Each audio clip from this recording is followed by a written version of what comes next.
Épisode 131. Alors, ça fait quelques semaines, quelques mois même que je réfléchis par rapport au nouveau format de Lis ta Bible. Maintenant que c'est hebdomadaire, je me pose la question, est-ce que je veux des épisodes plus longs avec plus de Bible ou bien est-ce que je veux garder ce rythme? Alors, on va expérimenter, d'accord? On va y arriver. Lis ta Bible!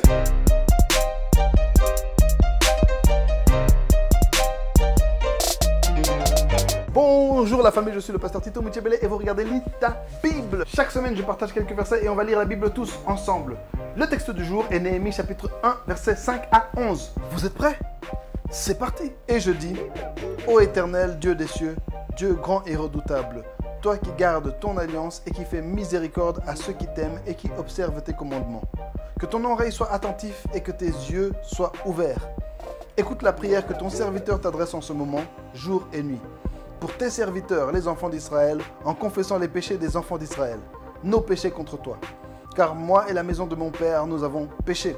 Nous t'avons offensé et nous n'avons point observé les commandements, les lois et les ordonnances que tu prescrivis à Moïse ton serviteur. Souviens-toi de cette parole que tu donnas ordre à Moïse ton serviteur de prononcer.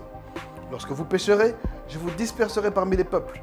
Mais si vous revenez à moi et si vous observez mes commandements et les mettez en pratique, alors, quand vous seriez exilés à l'extrémité du ciel, de là, je vous rassemblerai et je vous ramènerai dans le lieu que j'ai choisi pour y faire résider mon nom. Ils sont tes serviteurs et ton peuple que tu as racheté par ta grande puissance et par ta main forte.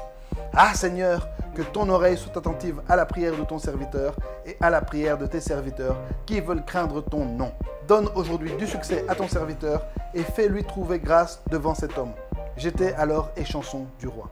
La semaine passée, nous avons vu que Néhémie a reçu de très mauvaises nouvelles de Jérusalem. La ville est dans un mauvais état. Et là, Néhémie avait pleuré, jeûné et prié. Et aujourd'hui, clairement, ce que nous avons lu, c'est le texte de sa prière. Dans sa prière, Néhémie fait trois choses très intéressantes. Premièrement, il rappelle à Dieu qui il est. Le Dieu des cieux, grand, redoutable, qui n'oublie jamais son alliance, fidèle, un Dieu merveilleux. Deuxièmement, il demande pardon. Il confesse ses péchés ainsi que les péchés du peuple. Troisièmement, il rappelle à Dieu ses paroles, son alliance, l'engagement qu'il avait fait par rapport à Moïse. Il leur avait dit que s'ils péchaient, ils allaient perdre le pays. Mais s'ils se repentaient, ils allaient retrouver le pays. Et par rapport à cette alliance de Dieu, il se permet de lui demander certaines choses. En l'occurrence, recevoir la faveur du roi pour pouvoir reconstruire leur pays. Alors quand tu pries, n'oublie jamais ce modèle de prière. Loue et adore Dieu, demande pardon pour tes péchés et ensuite rappelle-lui son alliance, ses promesses et présente-lui tes besoins par rapport à ça. Vérité à retenir. La faveur de Dieu peut nous donner la faveur des hommes.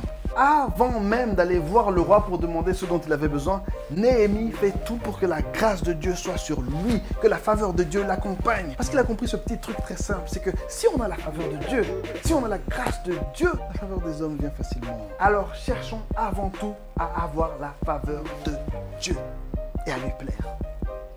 Si vous avez aimé cet épisode, n'hésitez pas à liker, partager et à vous abonner à la chaîne. Aujourd'hui, dans les commentaires, j'aimerais que chacun raconte comment est-ce que vous faites pour avoir la faveur de Dieu. Merci beaucoup d'avoir regardé cette vidéo. Que toute la gloire soit rendue à Dieu. Passez une superbe journée et n'oubliez pas, soyons la lumière du monde. Voilà.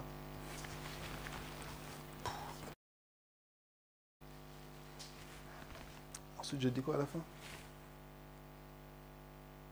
Si vous avez aimé cet épisode,